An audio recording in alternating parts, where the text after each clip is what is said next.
Good afternoon, everybody. Thank you for joining. Thank you for taking the time this afternoon, or just thank you to those who are watching on the rebroadcast through YouTube. Looks like it's going to be a beautiful week. I know you guys didn't tune in to listen to a weather broadcast, but it's supposed to get to 13 degrees Celsius this week. So hopefully everybody gets a chance to get outside a little bit. So let's get this started. Views you can use for February 2023. Just some economic highlights here. Both Bank of Canada and the Fed raised rates by 0.25% in January, with the expectations that the Fed will still raise rates a little bit further, perhaps a quarter point, perhaps a half point. And the Bank of Canada has kind of signaled that it would not follow. The Bank of England raised rates by 0.5%. The latest employment figures in the US were actually pretty strong, but employment lagging indicator and leading indicators are pointing down right now. Just a couple of housekeeping things for you. The TFSA maximum contribution for 2023 is $6,500, and the RSP contribution maximum for 2022 is $29,210, with the deadline for contributions of March 1st, 2023. A couple of other points since I put the presentation together. We've got some information on building permits in the state, seasonally adjusted. They're down 46% from last year. Housing starts are down 21% in the States. Exports are down 11%. And earning per share growth on stocks, companies has turned negative. And the last 4 times they turned negative were 2001, 2008, 2015, and 2020. 3 of those times were extended bear markets after the earnings per share growth dropped. Just some of the index returns for January. Largely positive, but this is very common in a bear market rally. NASDAQ was particularly strong, but most of the numbers over the 1 year are still negative, and the expectations that this year will also be a negative year. Just back to the economy, it consists of 4 main components: income, consumption, production, and employment. Employment's only a quarter of the data. And the trend in employment is down, even though the numbers are up for last month. The conditions of the other 3 quarters of the economy are still recessionary, bordering recession. Corporate earnings are contracting. I already mentioned that with the earnings per share growth, a trend that's going to continue through 2023. Profit margins are eroding or have now declined somewhat. And the U.S. market has also, as you can see in the middle graph, suffered multiple contractions during prior inflationary periods.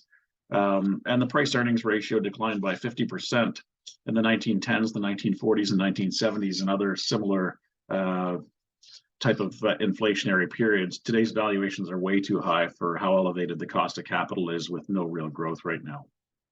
And the ISM is just expected orders from industry in the States. It's down to 0. The last time it was 0 was 2009, during the 2008-2009 bear market. One of the interesting things that we've not shared before is just, when we do have bear markets, how long does it take to recover?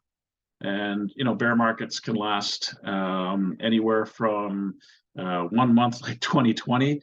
It's very atypical. I mean, the more typical bear markets are the 2008, 2009, that was 17 months, 2000 to 2002, that were 31 months, and then the 70s, 21 months, and 1980 of 20.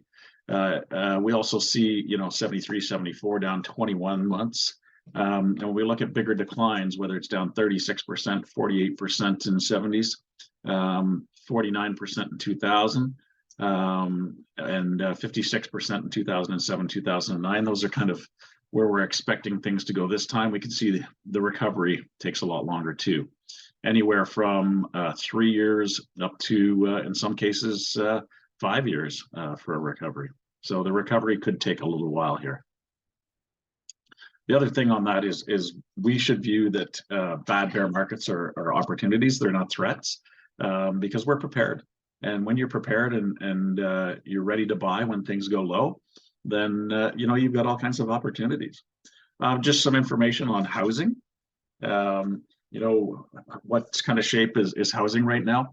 On the middle chart, you can see Canadians who have enough savings to live off, 20% less than a week, 42% a month or less. In the last 46 weeks, consumers who cancel subscriptions, 35%, increased credit card balances, 21%, and skipped or paid less than the minimum due on a bill. 1/5 of all Canadians aren't paying their bills fully. And then public opinion, a third of homeowners in Canada believe that the Bank of Canada keeps rates here, they'll be forced to sell within 10 months. We're already seeing foreclosures up. So, in the Hamilton region where I live, sales are down 25% year over year. And the housing prices are now down 25% from last year as well. So we're already seeing a significant drop. The banks released a bunch of information. They believe we're going to drop another 14%, 15%. Now, keep in mind, they were very conservative and said we were going to drop 10% before, and then we dropped 25.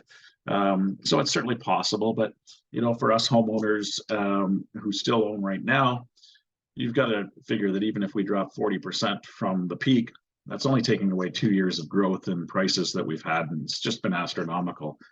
So people who are there for long term, you don't really need to worry. It's just more people who bought at the peak and have variable rate mortgages.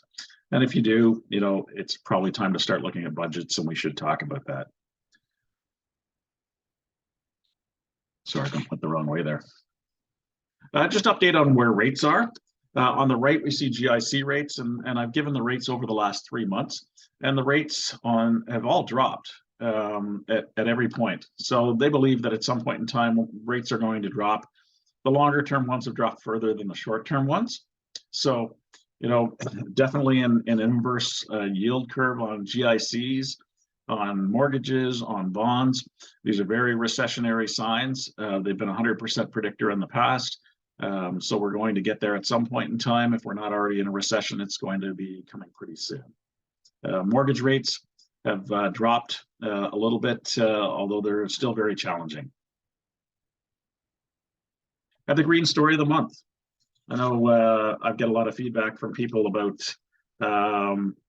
what's going on with my green stories, and people seem to enjoy them a lot. And recently Reuters put out a very good article. If you want the link directly sent to you, I can send that to you, all about the collapse of index globally. And the collapse of insects globally, Ontario and Canada have got very good data. We're down 75% in the biomass of insects from 25 years ago. So that means basically that there's only a quarter of the insects left. And some of these things, and I tell these stories to people, seem very intangible. We can't really wrap our head around that. Seems a lot, right? But anybody who's probably 40 years old or older can remember when we first started driving. And you'd go to fill up gas and you get the squeegee out and you'd wipe your windshield. And you'd wipe your windshield because you had insects on them, like nearly every time you filled up with gas. And I've got to ask, when was the last time you wiped the insects off your windshield? I mean, we just don't do it anymore because there's just not the same amount of insects. We have to realize that, insects are critically important. It's not just the insects, it's the birds that eat the insects that have dropped. It's the pollination for farmers, the pollination for wild plants. These things, not just in Canada, but all around the world, are suffering. And these insects perform about a $57 billion a year benefit to pollinating crops and other things for us. So, we should be very concerned about the collapse of insects and exactly why it's happening and what's going on, seeing if we can find a way to correct this. And last month we talked about companies that are looking to find better ways to protect crops from pest insects that won't affect the rest of the insects, so that maybe we can get some rebounding. But it should be an area of big concern for just about everybody. That's it for this month. I hope that you've enjoyed it. Please give some feedback. Send me an email or text, or give me a call and tell me what you like and what you don't like. And we'll see if there's some things you'd like added, then we'll try to do that for the future. So thanks again for joining, and look forward to talking to you soon.